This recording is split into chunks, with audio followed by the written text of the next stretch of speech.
Yeah, I know. So like these K-swaps, my buddy Andy that lives over here, he's got the K-swap ITR, and he was running 3-inch and was super loud, so he dropped down to I think 2 3/4 or 2 1/2 to quiet it down. But he's like, yeah, I did notice a power difference even just in butt dyno. So yeah, that's interesting. You kind of live with. And then the Eagle's not loud. It's not even that loud. What is cracking, guys? Welcome back to the channel. So right now I am actually working on Chuckle's truck. If you guys watched the dyno video, I think that we had mentioned just touching up some exhaust stuff on here, throwing some new Flowmasters on there. But yeah, while I'm doing that, Doge just showed up. We're gonna continue working on the wiring, hopefully get some of that knocked out in this video. Maybe even get the wiring finished up. We will see. I know it's gonna probably take us around 2 to 3 days, I think, guesstimating, but my hair is a little funky right now because I've been sweating. I was up till like 2 in the morning, flooding out here. Everything's super dirty, so I apologize for being even extra ugly on this video. But yeah, I'm gonna keep on working on this and we'll catch up with you guys here in a few minutes and we can see what Doge says we need to do.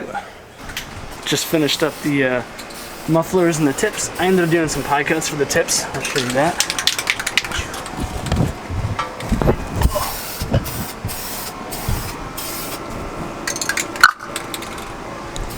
Sorry, that was hard to see. Freaking kept smacking the microphone everywhere, but dude, I am so freaking tired.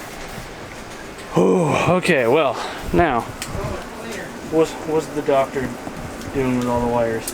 Now, I'm trying to detangle right now. I just cleaned up the fuse box over there. So, yeah, we just got some grungy connections. Just going through and hitting it with some QD and some canned air, or compressed air, just to try to clean everything out. I hate to try and connect everything up with dodgy connections and stuff, and plus these things are old and haven't been cleaned out for a long time anyway, so just, I got the time, might as well do it. Gonna do that, still need to do the chassis harness here, clean that all up, and then we're gonna kind of lay stuff into place, connect things up, and start testing and make sure. I know I've got one more extension to do for the right-hand drive conversion. For the ignition, just want to see how far I need to extend it, and from there we should be good to really start testing the circuits, make sure I didn't swap any wires, don't have any shorts, nothing wonky going on, and do a turnkey and all that good stuff. So probably today, tomorrow, I'll be working on that and get her up and going. Yeah, and I'm sweating. Sounds much better. Before it was basically straight pipe off the headers.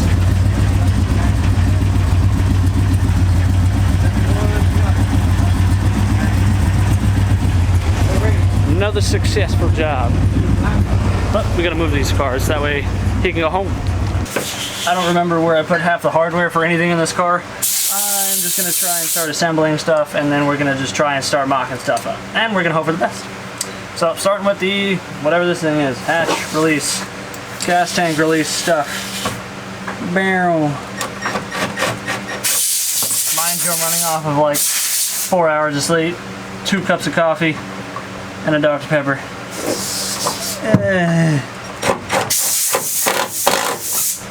Yeah, the fuel one kind of just rests in that thingy. Yeah. Then we just feed the cable back up through yonder.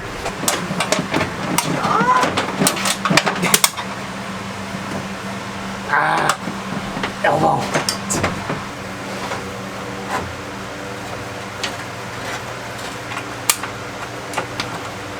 Son of a biscuit, it broke. I'm gonna have to get a new fuel cap release. The little, Won't work with that. The little plastic piece broke. Yeah. Yeah. That was loose. Yeah, no, the little tab. I mean, granted, this thing is like 29 years old, but yeah, that ain't gonna hold itself. So. Oh, okay. Rats. All right. Well, I will try and find one online really quick, get one ordered up, and come back to this part later. But onto the harness, I suppose.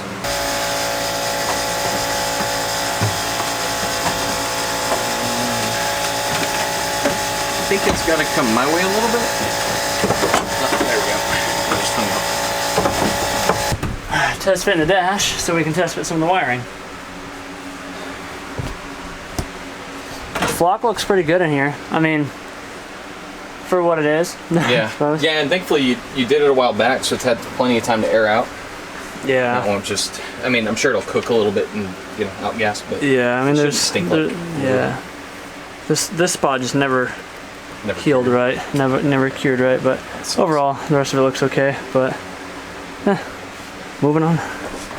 Okay, well, Doge got the wiring more or less sorted out, cleaned up all the connections, because again it was laying out here for the last 2 months, whatever. Just got off the live stream on Instagram with young Static. He joined us, so big shout out to Static for always looking out for me and hanging out. It was pretty cool because I had like, I don't know, 12 people watching, and then Static joined it and jumped up to like 90, so that was pretty sweet. We're gonna go ahead and lay this in the car and cut to that. the fuse box is sitting where it needs to go. We got the dash harness, not, obviously this isn't permanent, so we got it routed, kind of sitting where it needs to go. Got the main cabin harness more or less where it needs to go. The lengths of all this are still good, so now we're just toying with this spaghetti mess. The Italians would be mad, but fudge them. Breaking the pasta.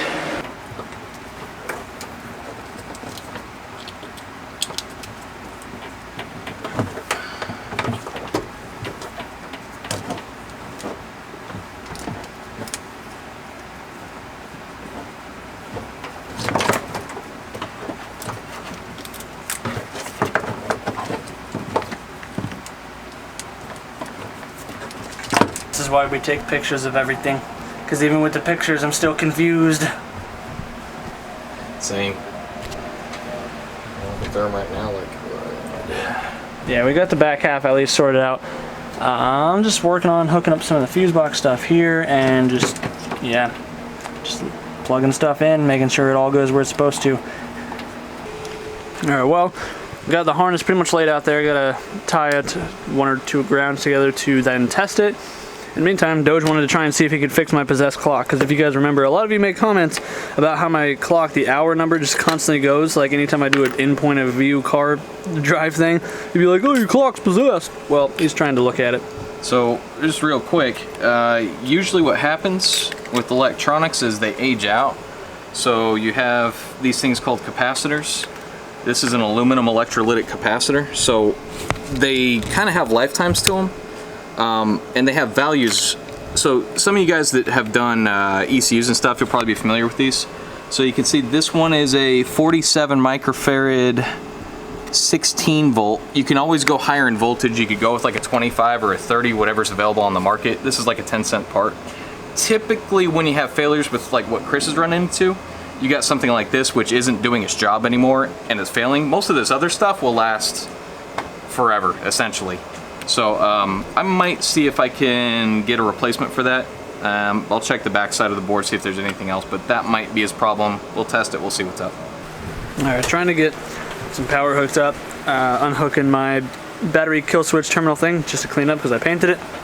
But for you guys that don't remember, I do run this battery distribution block type thing. This is just like a thing for, I don't know, whatever, you know what this is. I don't do electrical system stuff, I just know that's what it is. But so this one runs to my fuse box, which would be the engine bay fuse box, which I have inside the car.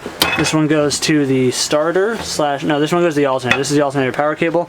So this normally sits up there, but for testing purposes we're just running it back here so I can have the battery back here. Battery hooks up to my key thing, which is back here where the key would go. So we're taking that off, cleaning it up, and then we can plug the battery in.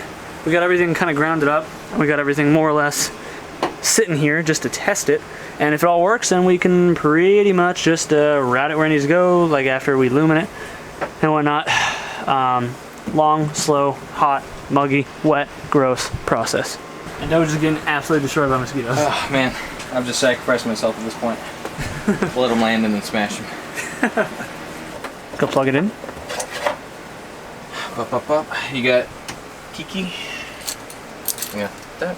Okay. So yeah, if you want to go ahead and plug it in, Give her a test. we'll do that as a start. Okay. Ready? Yep. Oh, should probably hook up the negative. Let's see.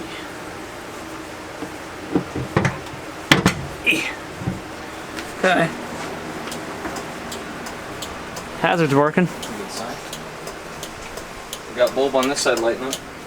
Which is Got bulb on this side, yeah. Okay. I will hit the header then. That's a good sign. So that means turn signal should be working. ignition has to be on. Ah, thank you. Okay, so we're gonna go ahead and turn this on. Listen for any pops or anything. We're gonna try and hear some fuses go. Hopefully nothing goes. Okay, it's accessory. Okay, heard a relay click. On. We got SRS light, got hatch lights on. I didn't hear the fuel pump run though. I think it's, let's see, we got the main relay hooked up. It may be relying on the ECU to control the case swap. Yeah, it is. I was gonna say, definitely fact check me on that, but. No, you're right, yeah. I forgot we didn't hook up the ECU. Okay, so right signal, my light's on, and that's. Correct, down. Yep. Cool, okay, so we got some shit working, that's good. Okay. Next step.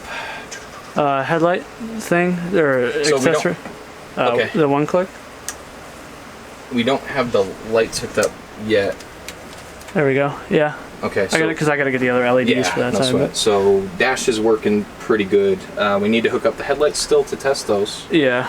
Oh yeah. Well, this is turn signal for the bumper. Yeah.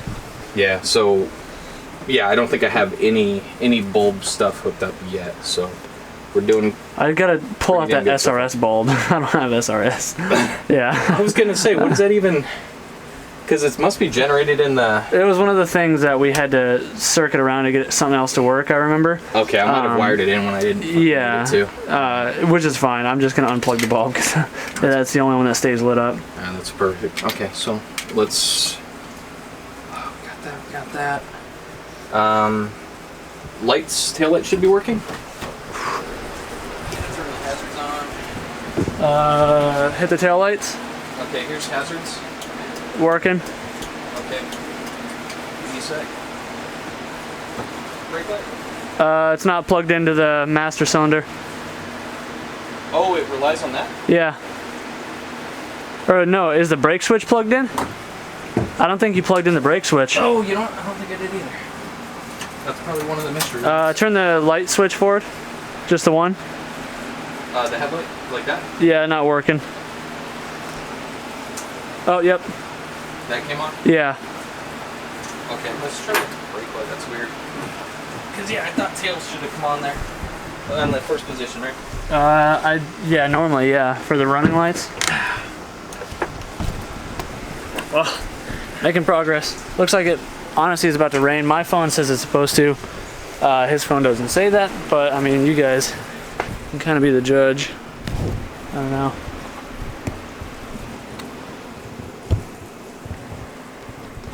It's pretty nasty looking to me.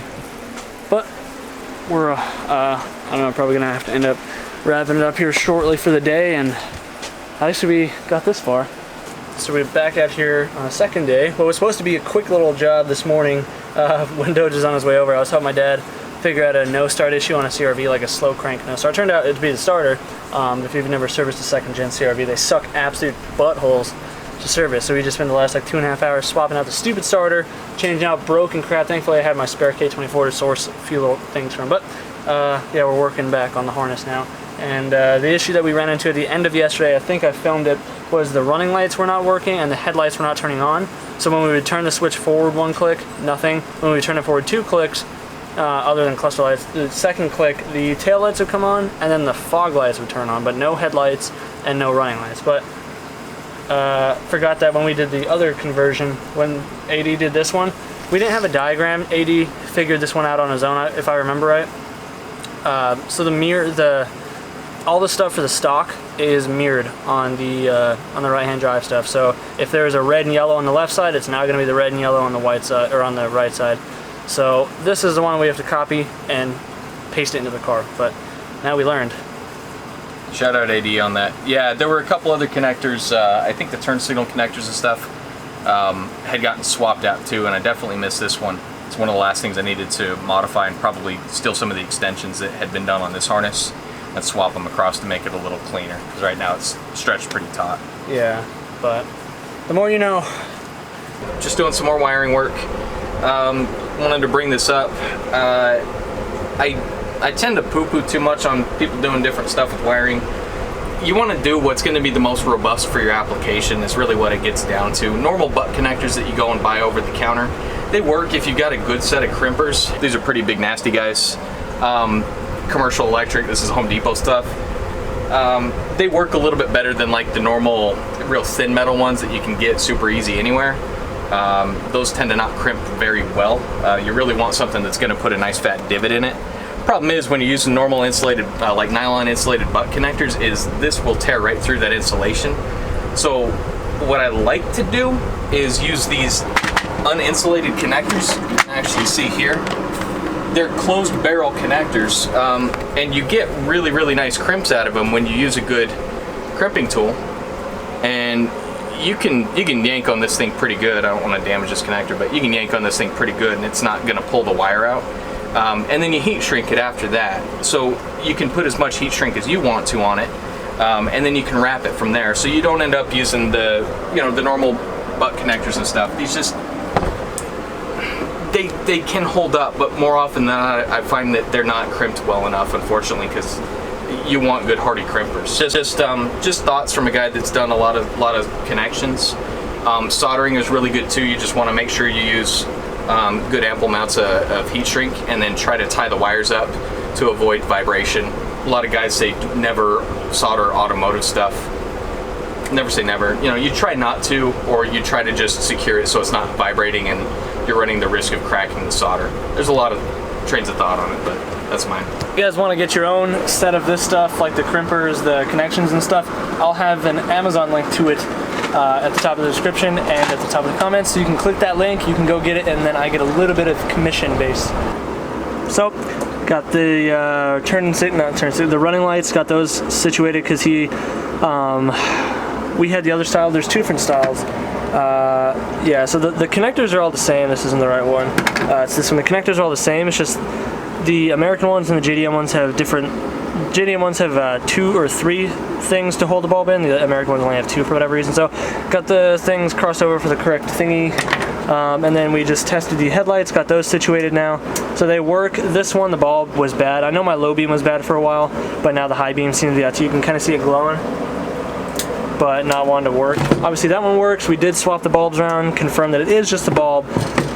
So now we just gotta figure out why the fog lights are coming on with the headlights, because that isn't supposed to happen. And even when I pulled the fog light fuse, or when we had the fuse out yesterday, the fog lights are still coming on.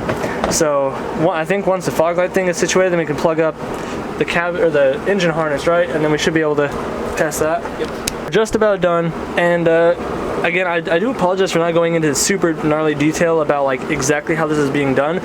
This is just a stock harness, and only thing he really did was modify what needed to be modified on this harness to match up my K-swap harness, and then any extensions that need to be made for my right hand has been modified, like extended. Nothing has been like pin here, pin there, change to B3, blah, blah, blah, blah, blah. Just a stock harness that was in better condition than my other one that we slapped in here. Alright, so at some point during my adventure, I had swapped the fog lights directly into one of these junction boxes. So I basically just turned it into a switch 12 volt directly to the fog lights. So, sorry, Chris. That's anyways, alright. I'll get that sorted out real quick here, and then we'll get it back into a connector, back into the relay where it's supposed to be. And then which that way is up here on the top of the fuse box? Yeah, you can use, these relays are identical, so you can actually interchange the plugs between them. They both do the same deal, so we'll get it set back to the relay, which is controlled by the switch. And then Chris will have functional fog light switch again. Well, functional as in when I want them. Yeah, exactly. Yeah, but thankfully that was a pretty easy fix. Easy find at least.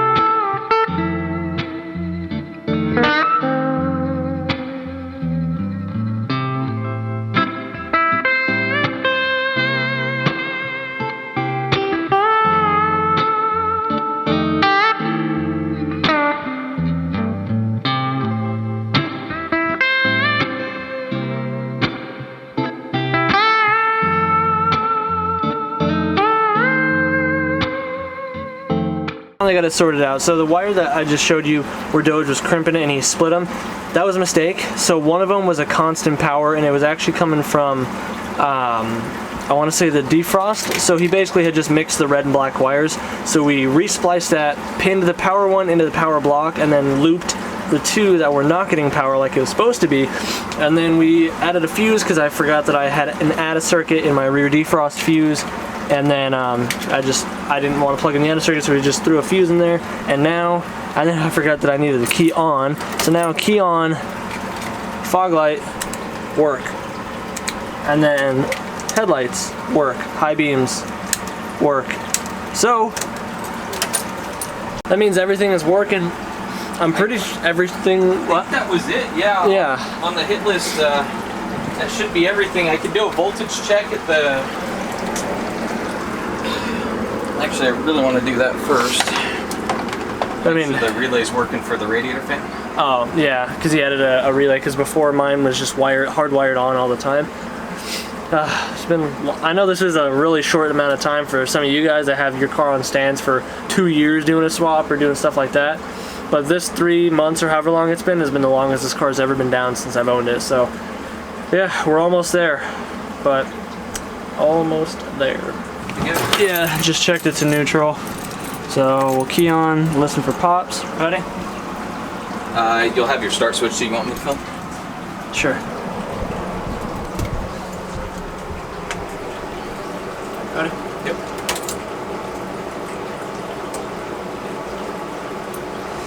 There's nothing. Really hope it's in neutral.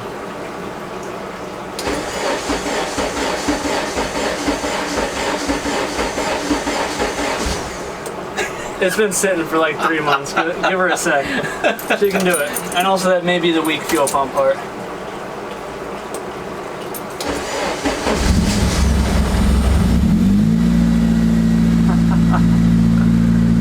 She lives once more.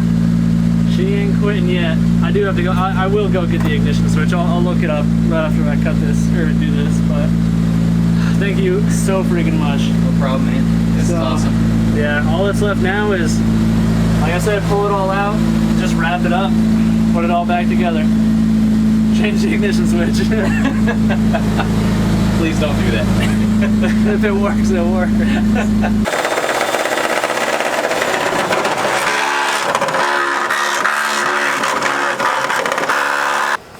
So what are we doing? Trying to make our own little quick release harness because I'm tired of having, you know, to de-pin and re-pin everything. So we're just using some connectors and some pins that Doge ordered from a set of Corsa, or a set of Technic. A set of Corsa is a video Corsa game. Technic. Corsa, yeah. Forget a set of Corsa is a good game. I said he ordered from a Corsa Technic. Yeah, so we just got some of these. We're just making the holes larger because this is where I was running my wire tuck before, and then like loomed up along here, set in place with the Arrowhead zip ties that you can buy online. I just used the drill bit here, hogged it out to 1 3/8, but just a hair too small for the things to feed freely in and out. So I'm going to take my carbide burr bit. I do have an 1.5 inch hole saw, but the hole was already there, and it would have been really hard to keep that thing centered, and I don't know any tricks for that, so I'm just doing it my way. I got the carbide burr bit already on my tool. I just got to go grab it. We'll hog this out a little bit more, and that should be fine. Oh, well, we got the car running. We know it works. We got the headlights working. We got the fog lights working. We got everything kind of situated and figured out what we got to do. So, I'm going to wrap this video up there. If you guys did enjoy it, please be sure to let me know in the comments down below. If you're new to the channel, hopefully you've considered subscribing. Be on the lookout because hopefully this next weekend we can get this thing wrapped up for the most part and get it back on the road and and go back to something else. Judging by the way I'm getting views on the DA content stuff, I really need to get another project car on here. But in order to be able to afford that, I need you guys to support me by buying the merch, hitting the Amazon affiliate links, doing stuff through there, liking the video and whatnot to help push it through the algorithm. And then we can afford to do more stuff like this. So anyways guys, do what you love, think about the rest, go scoop some merch, Big Cartel link in the bio, description. See you in the next one. Peace out.